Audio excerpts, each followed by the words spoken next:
Assalamualaikum anak-anak, semangat pagi. Hari ini kita kembali lagi di pelajaran tema.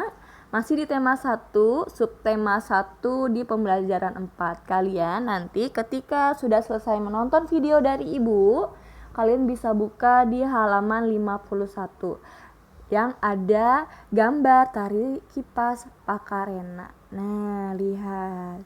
Cantik ya? Tari kipas Pakarena ini merupakan kesenian tari tradisional yang berasal dari Goa, Sulawesi Selatan.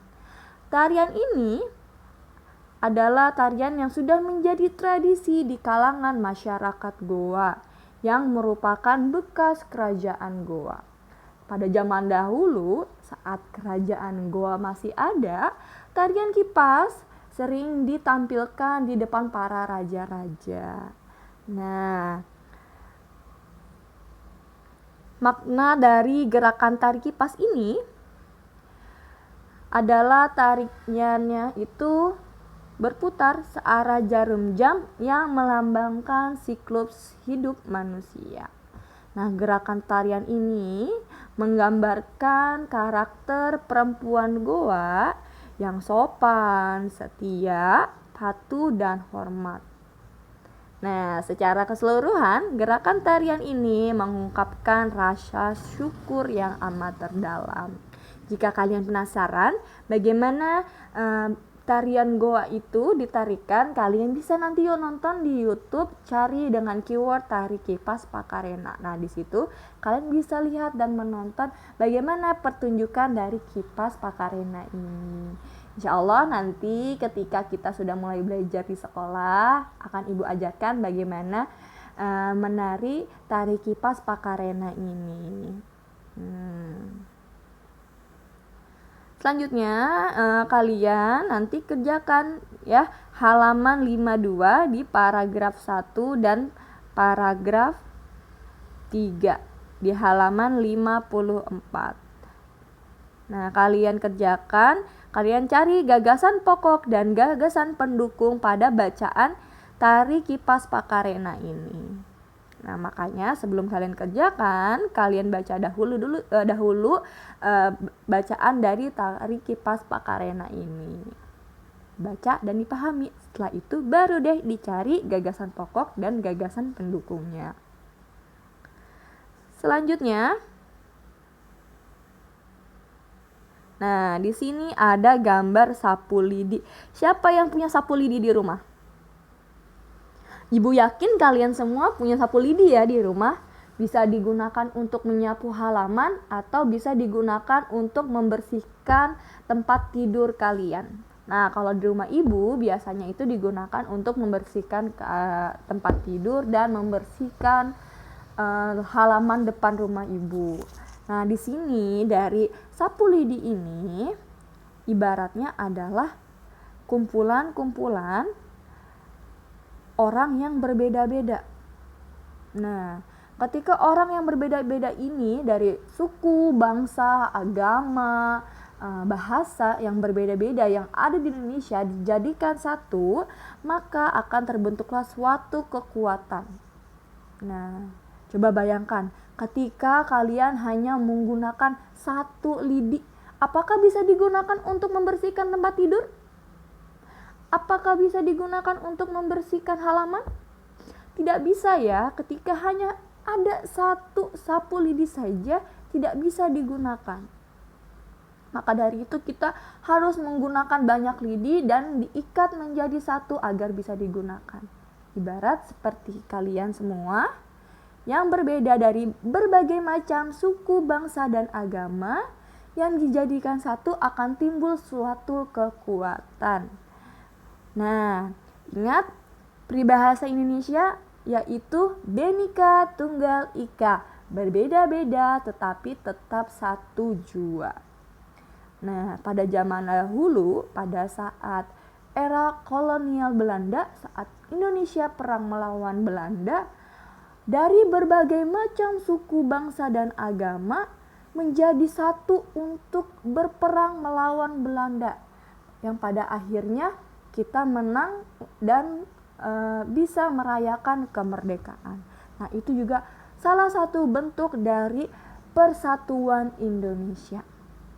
Nah, dari persatuan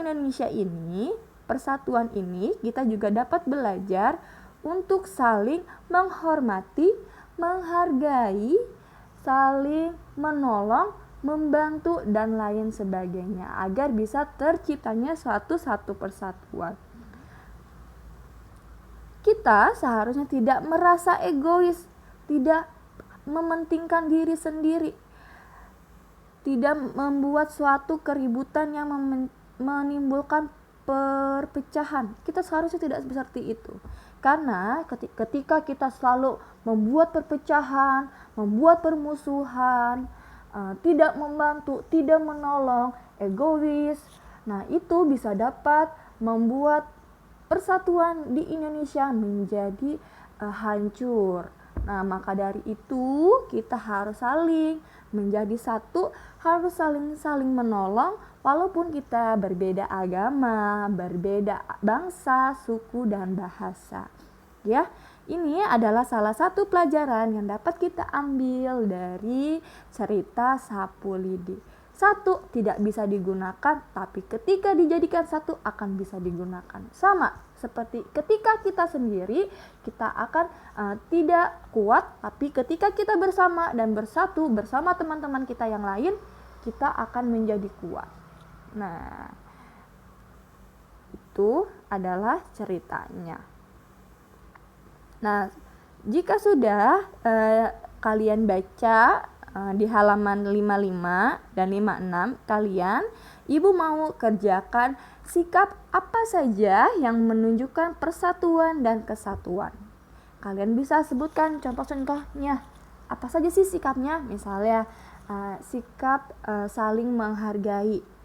Ketika temanku sedang beribadah di gereja, aku menghormati untuk tidak mengganggunya. Nah, salah satu contohnya seperti itu. Dan sikap tidak menunjukkan persatuan dan kesatuan. Misalnya, aku tidak suka membantu temanku.